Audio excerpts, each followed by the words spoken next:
Hey, it's Billy Corinne here, and I have the pleasure of talking with Courtney today. Hey, Courtney, how are you? I'm good. How are you? I'm so good. Glad you're here. So, Courtney is from Crimson Sage Apothecary and White Stag Publishing, and she's here today to talk about the Sabbats with us. Hi, I'm so glad you had me. Thank you so much. I really appreciate it. Yeah, absolutely. I mean, I've been buying from Crimson Sage. How long? I feel like a couple years, Years now, probably. yeah. Yeah, I mean, I love your stuff. So, tell us a little bit about what you sell there. So, Crimson Sage is sort of an emporium. Otherwise, we like to call it an apothecary. We sell a lot of ritual tools and supplies, herbal alchemy, metal alchemy, all natural skincare and bath care products.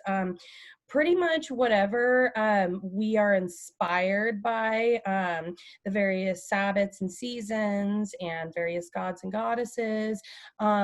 So anytime we draw inspiration from that, pretty much anything we create out of that, we like to put up in the shop. So it's a big mess of stuff, but a good mess. It's a great mess. It's so funny. I was cleaning out my nightstand recently, and there was a jar of the goddess face wipes. Mhm. I don't even know if you carry those anymore because I feel like they were in and out like often last time I bought some. But anyway, it was a brand new jar. I hadn't even opened it yet, and I had taken it to my 14-year-old son, who is not great on skincare, but I'm constantly, I was like, here, I was like, I want you to use these. I need you to use these. He's like, really? Goddess wipes. Yes.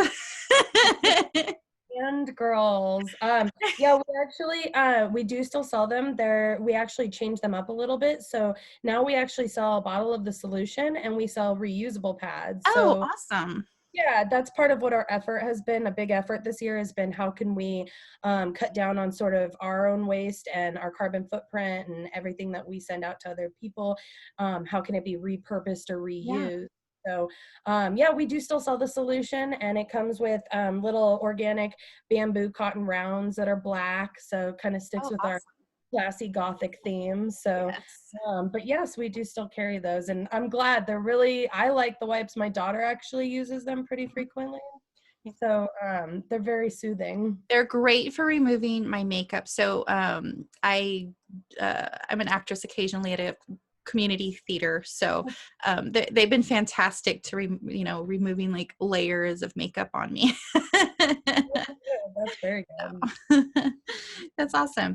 So let's talk about the Sabbats a little bit. I know you create Sabbat sets, and I feel like I haven't bought one in a while because I've like the previous year I've bought all of them. So I still have so many pieces to them, Mhm. which they've been so much fun, and my entire family enjoys them. I always use them on our family altar. Uh, Not all the pieces. I will steal some things that I want just for myself. But for the most part, I do. They're in our living room at our family altar. So tell me a little bit about like the current kit you have. Well, every year we've done them for this like our third year, I think I want to say. And this year they've really evolved because I've started actually writing the rituals for them. We started making boxes last year for them as an option for people to choose. And I think just overall, my personal practice has grown significantly this year that I've been able to attribute it to the sets and some of the items in the shop. But currently, so we do Sabbat boxes and sets. We bring them out about a month and a half prior to the seasons. But because Mabon, Samhain, and Yule are super popular, it's everybody's favorite time of year. We like to bring them out extra early so that we can do pre-orders on them and get enough people that actually want them. So normally I only make 16 sets a season, but this time of year I tend to get double, sometimes even triple the amount. So I do the pre-orders. So right now they are on pre-order. Okay. I'll just show this is one of the box sets. So as you can see, says Mabon, it's backwards. My husband actually burns Mabon into the boxes, so that's all burned in there.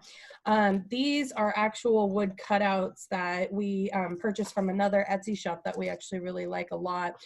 And we stain them each a different color. So this stain this time is a burnt red, and then we did a pumpkin color for the pumpkin. So each one we do, we try and exhibit the actual theme of that Sabbat. And right now, this is the second harvest of the Sabbat. This is where we're bringing in all the orchard harvests, and we're bringing in the pumpkin harvest and all that kind of stuff. So the cornucopia is a big theme. And so we've created a box that has a lot of abundance factors to it. So for instance, one of our items in it is a little cornucopia offering that we have, and it's hard to see in the plastic here, but it actually comes in a biodegradable tray. And sorry, I have to lean in and grab mine, but this is an open version of it right here. It's probably hard to see, and if I tip it too much, it's gonna dump. It's got little pumpkin pods in it, star anise, we have our cinnamon sticks, whole rose hips, apples, bay leaves, and then we have a little bit of a fragrance oil that helps because this is also a potpourri. And then there's two scrolls. There's a scroll of blessings and a scroll of gratitude. So the idea of a ritual like this is to both express your gratitude, because Mabon's all about expressing gratitude for the blessings and abundance that has come throughout the year. It's also a time where you can ask for blessings to sustain your mind, body, or spirit throughout the rest of the year, the dark part of the year. So with this set, you're basically giving an offering, so you can make it bigger. You can add apples, you can add oranges, you can add gourds, squash, all sorts of awesome autumn offerings. And then you write on the scrolls what you're thankful for that year, and then you write on another scroll what kind of blessings that you'd like to actually attract to yourself. And then you tie them up, you put them together with your offerings, and it makes a great centerpiece for your altar or even your feast table if you're doing a Mabon feast, because feasting is also very big for this time of year with the Sabbats. So a ritual like that is designed around more of the overall seasonal aspects and themes of Mabon, which is this idea of giving thanks for abundance while, you know, asking for blessings and kind of putting out your own laws of attraction into the universe so that, you know, you can gain whatever you need to sustain yourself during the colder part of the year. So the box includes other things like that. We have in this one, we have floating acorn candles, which are adorable. And I also buy these from another Etsy maker. I try to purchase all of my items from fellow Etsy makers and collectors. I try and give back to the smaller businesses and look for more ethical products too. So one thing I am really excited about is I found a really neat shop where I can get ethically acquired stones. Nice. And they go through a family-owned business in Brazil that uses pick and axe mining as to not disturb the ecosystem. Really? Okay.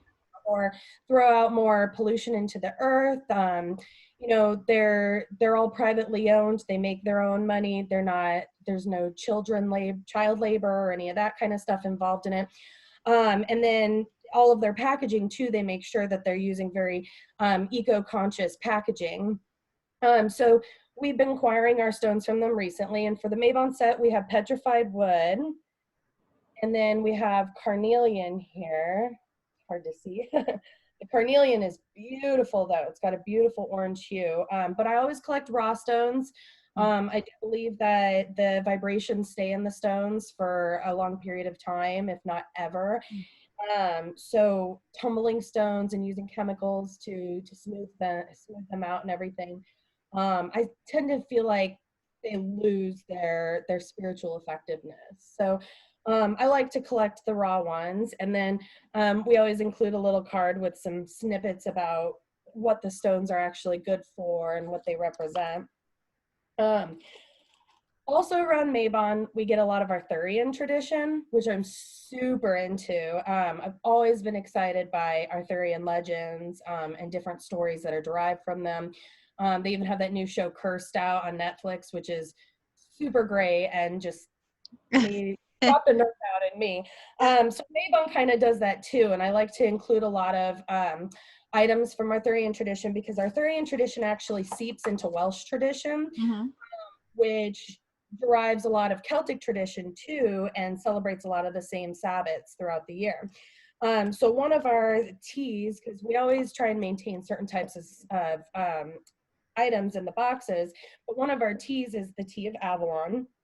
And this tea has apple blossoms, apple pieces, cinnamon chips, ginger root, and green tea leaves. So they're all ingredients that sort of exhibit the season as well. Mm-hmm. There's some meaning in them, like with the Isle of Apples from Arthurian tradition. And that's where we got our bath soak this season too. And our bath soak is actually a 3-part bath soak ritual, which I'm super stoked on. But it's called the Nine Sisters of Avalon, and it comes in a little beaker like this. This one is a pear and orange scent. So oh my gosh, it's so full house when I made it. But so you have the bath soak. It comes with a little bag of both orange and apple blossoms that you can sprinkle into your bathtub. And then it comes with 9 pieces of different tree fruits. So we've got lemons, limes, persimmons, grapefruit, oranges, tangerines, a bunch of different tree fruit. But the idea is there's 9 pieces, there's 9 sisters. So you basically call out to each sister as you're dropping your citrus into the bath water. So then you end up with both the salt aspect of it, you get a little bit of blossoms in it, and then you get some nice fruit that floats around in there too for a really nice cleansing bath. I actually did one the other night and I really, really enjoyed it. It's very sweet scented too. So it kind of energized me and made me feel really good. So we include that. We always have candles, of course, because you cannot do rituals without candles sometimes. Obviously. So we've got our white altar candle, which is our basic candle we can use for anything. This is a great one for blessings. This one actually goes with a ritual of knowledge ritual that's in the set. It includes an apple that you carve into and you light the white candle. But these are my favorite candles. I love them. So they are beeswax candles, and there's 3 of them here, and you can intertwine them and do with them how you will. But what I love about them is that I do these candle blessing dressings. So these are ground herbs and spices that get ground together, but they get dressed onto the candle. So these candles are nice because in all the little grooves and everything, you can Really get cool all the little that, pieces. yeah. Yeah, and as it burns down, it burns the herbs, so you get a bit of the scent, and then you can even flip out the bottoms to set them upright. So they're kind of nice. I love them, and I just discovered they started selling black ones, so that one said Yay. they have black ones. Every set, I always include an anointing oil. These are also really popular in the shop. I sell them year round. A lot of people really love them. They come in these little half-ounce jar or roller oil bottles, and each one has a different blend of oils and some dried herbs in it as well that actually go with the season. So Mabon's is orange, ginger, cedarwood, and grapeseed oils with some calendula in there. So they're also really good for skin benefits too. And then we have some pumpkin seeds, and that goes with a pumpkin seed ritual that comes with a charm bag and everything. We try to do charm bags too for each set. So I also, and they didn't come in time because everything's still on pre-order right now, but I also have mini cornucopias that I got for the sets too. Nice. So those will actually be in on Tuesday, but I'm really excited about those. So you can either get a box, or I do sell the contents in these red bags. So you get everything but the box. Essentially, it's a cheaper option for some people. Mm-hmm. And then that's one thing I forgot. I'm so sorry. Hold on. these are the ritual pages that we do now. So we actually print them with an inkjet printer, and we do them on parchment paper so that they're really nice for inserting into a binder, or if you have a book of shadows or grimoire. I know some people that have blank page journals where they literally just paste these right into their Sabbat section. And I do one for each of the Sabbats. By the end of the year, I'll have all of the 8 Sabbats listed on the site for people to purchase. But I'm excited about the Mabon ones because I normally do like 3 pages of rituals. And this time around I did 6. So I got a little ahead of myself. But I usually, so you can see there's various correspondences for your altar, and then you have the different rituals. So there's 3 pages of rituals, and then or 2 pages of, no, 3 pages of rituals. Then there's 2 pages of recipes. So you get some recipes for Mabon. And then for fun, I really wanted to create a kitchen witch tips guide. So this is fun because you can either put it into your book of shadows, or you can even frame it and hang it up in your kitchen. So I made it all pretty and nice so that you could hang it if you love it.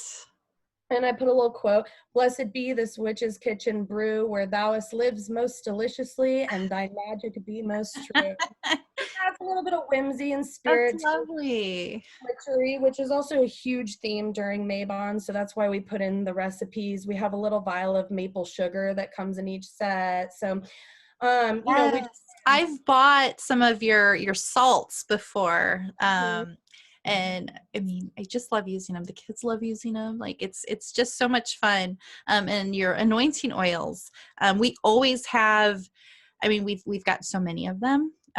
So, you know, whether it's seasonal or, you know, whatever, but the kids they always come and ask for a blessing, and I'll, you know, anoint them a little bit and give them a little kiss and tell them blessings upon them. And, but yes, we love your anointing oils around here. Thank you. We try and create very unique ways of using items and natural ingredients and things like that. So the salts were a big one I wanted to create because, you know, Black Witch's salt is very popular. It's something that a lot of people make, a lot of people sell or buy and sell. But I wanted to create different types of witch's salts that each had different intentions. So I had fun with it though. We had the new moon, the full moon. The empath salt is really, really popular. And then we have our goddess milk ritual offering, where you mix coconut milk powder mixed with herbs and flowers into a bowl of water, and you put your sort of milk offering out for whichever patron goddess is yours. And then we have the Black Witch's salt, which we also create too. And I actually have in the necromancy line coming out, I actually have a version of Goofer dust that I'm coming out with. So I'm really excited. It's a divinatory dust for basically creating a protective circle around whatever divination tools you're using. So your tarot cards, if you're throwing bones, if you're throwing dice, if you're doing runes, you can sort of create your own psychic circle that you can keep enclosed while you're doing that. So I have a new one coming out. But yeah, I love doing the salts. I love creating things and just kind of letting my imagination and the inspiration just take on the wheel. Yeah, that's lovely. I love your guys' boxes, and that's and they look so nice. Because I have a cupboard. Actually, I wish you could see it. It's right there. It's so beautiful. But like all the boxes just stack so nicely in the cupboard when I'm not using them, you know. Very cool. No, I love seeing that, and I love hearing that because you know, a big reason I got into doing these Sabbath boxes is originally when I got into the craft and I started celebrating the Sabbats. I mean, I ran around like a chicken with its head cut off trying to find ingredients and stones and decor and making my own stuff and, you know, just mixing it all together. And 5 years ago, my altars were like bleak. They were nothing compared to what they are now. But, you know, I after I started getting into it more after a couple of years, I was like, you know, I can't be the only one that struggles with this every Sabbath. I can't be, as a mom, as a full-time worker, like all of those things. So I started creating my own sets, and they took off. And that's really where we started creating Crimson Sage as an apothecary and a business. And I actually ended up quitting my full-time job, and this is what I do now for a living. So That's great. Sabbats have really propelled us. Absolutely. Man. Yeah, so when I actually found the craft when I was in high school. My first altars were very bleak. And I fell away for a while, and came back about 4 years ago. And then it was like, oh my gosh, there are so many things now. Like I could not believe, and I was buying everything. Oh, It was like, oh my gosh, I need this, I need this. And now it's so easy to create beautiful altars and all these fantastic tools and handmade goodies, like that's, I love it so much. well, I think a lot of people I've noticed have similar stories. I'm the same way, where I was very into it during middle school and high school. I was super into divination. That Yeah. was a lot of the practice I did. I tried everything between I ching sticks and tarot and the pendulum. And I mean, you name it, I tried it. And I think the same thing happened to me. I think I fell away from it. And about 4 or 5 years ago, I had a little bit of just an emotional and mental crisis in my life, and just trying to figure out where I belonged and what I wanted to do ultimately, and what was fulfilling to me. And I needed structure. And I think that's a big reason that I started following the Sabbats, was more for a structure and to understand my own behaviors throughout the year, and how I personally change with the seasons, Yeah. physically, spiritually, mentally, all of that.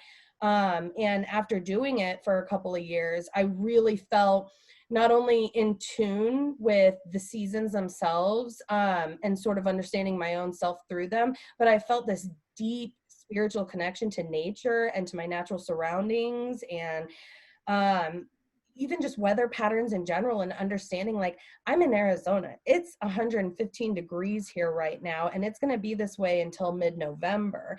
Um, my seasonal affective disorder hits in the summer, while a lot of people in colder areas, it hits for them during the winter time. So it's something I never really understood. Why do I get so depressed during the summertime? Why do I feel so alienated and everything else? And it turned out that it was because I follow a slightly opposite seasonal pattern than a lot of other people around the country, just because of our significant weather difference here. So in a weird way, the Sabbats sort of were my gateway drug. And then after that, it was like exactly what you said, like, holy crap, look at all of this amazing stuff, and even just technology nowadays, and how you can utilize that aspect. And oh, the books, oh my Yeah, gosh. I mean, books were so hard. It was so hard to find a really good book, Mhm. and now, I mean, there's some being published every week, and it's so exciting.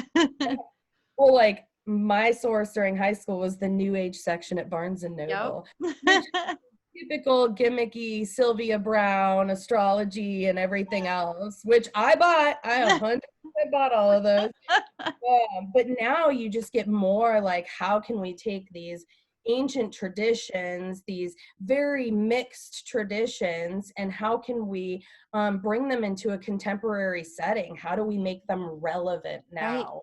And that's a big reason why I like making the stuff that I make, is because I get so inspired by ancient traditions, but they are very strict. They're like Catholic rules sometimes, the Yeah. how strict they are about things.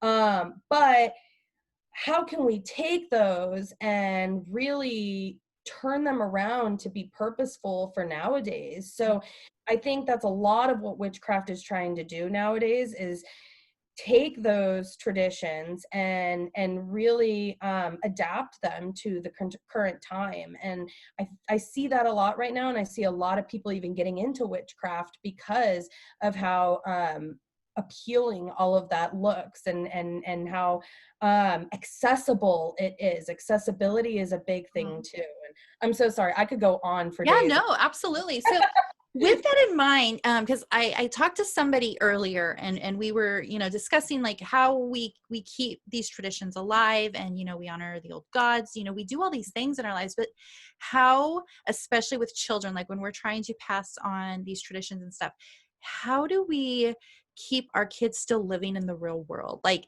how do they not, look like freaks to their friends because their family's into all this weird stuff? Like, what does that look like for you guys? Um, well, it can be challenging, I Right. think, for my daughter. My daughter's 7. She's in 2nd grade, and I think she's got a very vivid imagination. She believes in all of the same stuff. She even goes to the supernatural aspect of it with the fairies, Mhm. and she loves the fairies. And the magical aspect of things, your typical fairy tale witchery. So she believes in a lot of that because that's, as a kid, where her imagination really Mhm. is in. But she also is very active in a lot of the things I do and a lot of our practices and stuff that I think she's found ways to take sort of that fantasy element and put it into, her own setting and everything. She also has very little shame in her witchy game. So she doesn't really care. She doesn't get it sometimes when other Yeah. people scoff at her or say something about it at school. She's like, well, why do they feel that way? And I'm like, everyone's gonna say something if you're different, it's just how it is. They'll say something even if you were the same, really. So just be you, because honestly, I wish that I had that openness when I was a kid. My parents weren't religious, they weren't very strict, but you know there is a lot of whimsy as a child to all of this. Mhm. And when we break out the cast iron cauldron and we burn our Yule log, and we throw herbs into the fire and all that kind of stuff, there's this act to it. And the theatrics too. Mhm. I get into the theatrics, my daughter gets into theatrics. So I don't know. I think either way it's challenging, and that's a really hard one to overcome because kids are unfortunately going to deal with a lot of oppression throughout their lives, Yeah, no no matter. matter what's happening. So Yeah, yeah. especially now. I mean, before my daughter was in public school, she was in a charter school where they had to wear uniforms, and a girl used to make fun of her for the same khaki skirts that every girl wore. And I was like, they're literally the same. So I don't think you're going to escape it, unfortunately. And I try and tell her that, and I try and instill it. You just stay you, because none of this right now truly matters until you're older. And then you'll find a whole expanse of people that are into the same things as you. So I try and instill that in her as much as possible, but it can be a challenge. So I do try. And also, we have a book on goddesses that is geared towards children. I really love it. I got it on Amazon, and there are like 50 different goddesses in it, and like a little snippet about what the goddess represents, what her history and culture is. And then it gives a little ritual that a child can perform alongside honoring that goddess. So, Nice. for instance, yeah, if you're looking at Venus and you're looking at strength and beauty and courage, there might be a little ritual in there that's like, how can you harness your own strength and courage and beauty? Write down 3 things that make you feel strong, 3 things that make you feel beautiful, stuff like that. So it really helps inspire confidence and kind of brings that whimsy and aspect of the goddesses into, her everyday just practice and routine. So Yeah. we do a goddess a day, and we talk about it, do a little ritual coinciding with it. So that's helped. I've also tried to teach her, we're in the process of learning a little bit of tarot. She's obsessed with cats. So I got her a cat tarot, and we talk about how the cards can guide you, not how they're going to tell your future, not how they're little fortune tellers that know everything, but more how can they guide you in, what you're struggling with. So it's a good thing to turn to. My daughter's also super, super emotional. So it's a really good one for her to turn to when she's sort of struggling with her anxieties and all, which has been huge this year for us. So It's a challenge, but you know, we try and mix a good balance of the fantasy aspect along with, you know, how can again you apply these things to a contemporary setting. Right. Absolutely. That's awesome. We'll talk about that book later so I can put it in the show notes and we can, Yeah, that definitely. sounds wonderful. Do you have any other books or resources specifically for children that you guys love? I so witchcraft wise, no, but I did recently see on Instagram, and I'll have to get the title for you for that one too. But somebody I follow actually just came out with the Little Witches guidebook, and it's actually geared towards young Yes. adults and preteens. Kind of. And Yeah. Okay. so that one, I haven't read it, obviously, so I can't totally vouch for it, but she's also in the process, she just created her own shop too that's all Hmm. geared towards children's pagan items and things like that. So Yay. Okay. Yeah. I'll find it for you and send it to you because I think it would totally be up your alley. And she's creating little starter kits for children and preteens and all. So it's very much geared towards that. Like, you know, my shop gets into a lot of more adult nitty gritty Yeah. stuff. While there are a lot of like the Sabbat sets are probably the closest to good like family practices that people can do together. But a lot of my stuff, you know, I like to inhibit a lot of the darkness and light that kind of springs forth from that. But other than that, I do I like to like she watches things too. Like she watches there's a cartoon for Sabrina the Teenage Witch. So it'll bring in some interesting things. And Harry Potter's the same way, Hmm. which I like. They bring in certain types of herbs and practices and things that seem like it's all a fantasy element, but there's some actual realness to a lot of those things. Right. So we get to also explain those archetypes to her too, and just like, oh, mandrake roots, well, they're not really screaming babies, but let me tell you some more on those. Like, exactly. So it's like, you know, we try and incorporate a lot of that fantasy elements and things like that into it because there is some realness behind a lot of that. And we try and balance sort of like what is real about those aspects versus, you know, what's totally made up in fiction. But I will definitely get the goddess book for you, and I will look up and find out the lady that is creating this new shop and has this new book coming out because I Yeah, think awesome. That would be fantastic. Sounds exciting. So like celebrating Sabbats as a family. Do you guys have a favorite?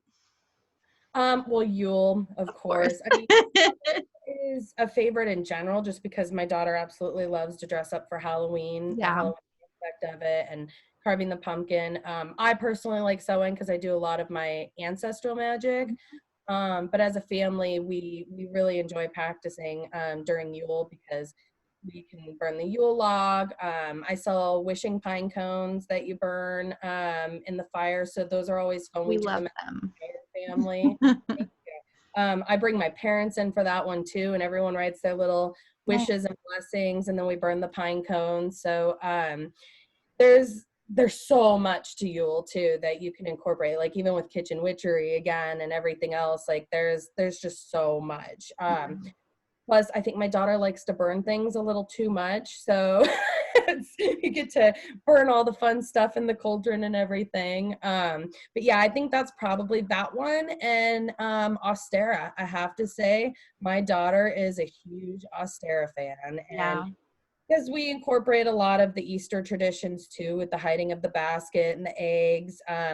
She likes to do a lot of fairy magic and set up little fairy gardens and things like that to attract them. And every time something goes missing, she's like, "What'd you guys do? Did you disrespect the fairies?" Like super into it. So I'd say Yule and Austera though for sure, family wise. Yeah, absolutely. I've been trying, I mean, every year I just try to add like some new element to each Sabbath. Like, okay, we've been doing this the last couple of years. Let's do this too, and just try new things. Sometimes it's a hit, sometimes it's not, but you know, just trying to, include the whole family in doing things. You know, my 14-year-old son, he doesn't really care so much right now, but he's a trooper. He'll sit there and just watch. but, I guess that's about all I can ask for right now. But as long Keep as you we're doing so, regardless. yeah, So absolutely. And so because I have 6 kids, so we're a large group. So even when the older kids don't really want to participate, they're always excited to help just because they want to share that with their, little siblings because they remember doing things and it's like, oh, you're gonna love this. And so at least I've got that. well, and these are traditions that you're passing down that they won't need a book for when they're in Right. their late teens or 20s or even 30s and 40s. They won't need a book. They'll have every bit of knowledge that they learned from you. And I think that's huge. We all take like a bit of inspiration, even from our non-witchy mothers, in how they, manage their traditions and Mhm. how they sort of created their own magics in certain ways. Like I always think about like my Grammy's cooking, and like she was big into putting your feelings into the recipe and everything. And that's intention right there, and she never would claim herself a witch, but she had that aspect to it. So I think that's huge, even just their knowledge and the witnessing of those things, it keeps them open-minded too. So. Absolutely. Yeah. Man, now I'm gonna get all sentimental. But yeah, no, absolutely. Oh, well, this has been so much fun. I'm so excited to like meet you and you share all your knowledge with us.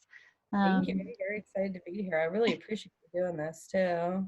yeah, we've got some fun guests lined up and I'm thrilled. I'm like, I hope this is the first of many. Like, if we can do this 4 times a year, and go with the seasons a little bit and maybe Yeah. it'll Well, be like I said, I could talk for days about any of this stuff. So absolutely. Well, I'm like, I want to do live in person, like, you know, uh not so much a festival. That just seems so much bigger, but I really want to do some live events, but that's not happening right now. So I was like, you know what? Let's do a virtual event and meet some witchy mamas and have some fun. I mean, just also to give a shout out, Witchcrafted AZ is a big thing here in Arizona where it's one of the very first witchcraft markets that really came together here in Arizona, besides Pagan Pride, which is a big event, but it's very open to all aspects of new age and Mhm. spirituality. While the witchcrafted market is very much geared towards a lot of what we're talking about now, bringing some of those older new age and pagan traditions into more of a contemporary light. We've got a lot of millennials and younger groups just getting into it so much right now. And they need good direction, Mhm.